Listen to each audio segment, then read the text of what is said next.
Welcome to today's episode. We're going to take a quick look at the complex world of memories, lost loves, and those questions that linger long after someone parts ways with our lives. Today, we have a captivating story that might resonate with anyone who's ever felt haunted by a what-if from their past. Thanks for having me. It's great to be here and to share this, because sometimes the stories we carry are the most difficult to let go of, or even understand ourselves. Let's dive right in. I know you had an experience back in December 2020 that really brought up some old emotions. Can you tell us what happened? Absolutely. I was sitting at my kitchen table and out of nowhere I heard that name, Jesse.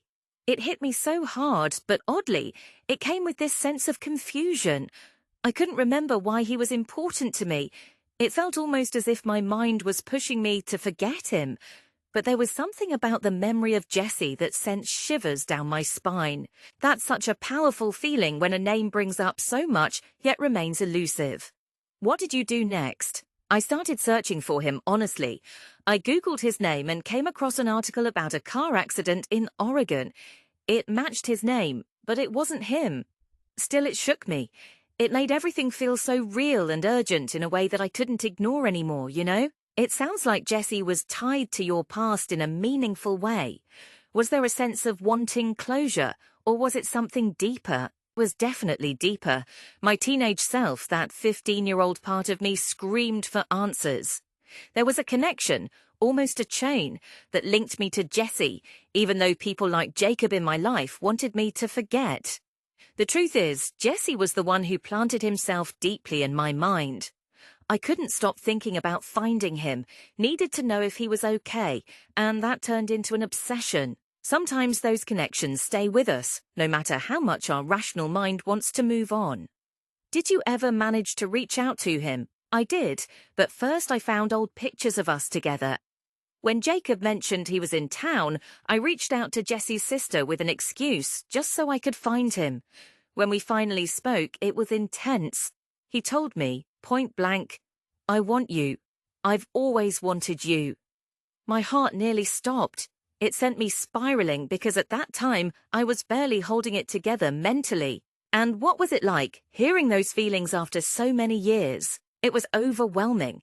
He confessed how much he loved me, longed for me, and it brought back all these memories of us as inseparable best friends. It made me revisit the past, especially what happened in the basement. After that, he just cut me off, and I always wondered if it was because of how I looked or something else. Was there ever a final moment, a last meeting that stands out? There was.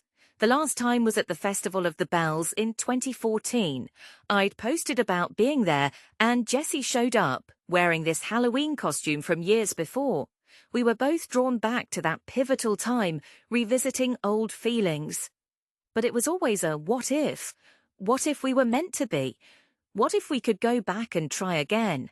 The love was always more than just a fling. We spent all our time together, sharing so much, holding hands, confiding everything. That sounds both beautiful and heartbreaking.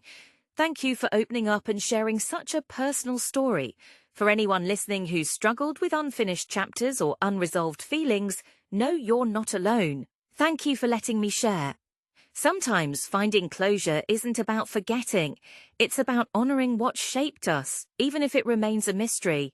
Wise words. Thanks for joining us today, and thank you to our listeners for tuning in.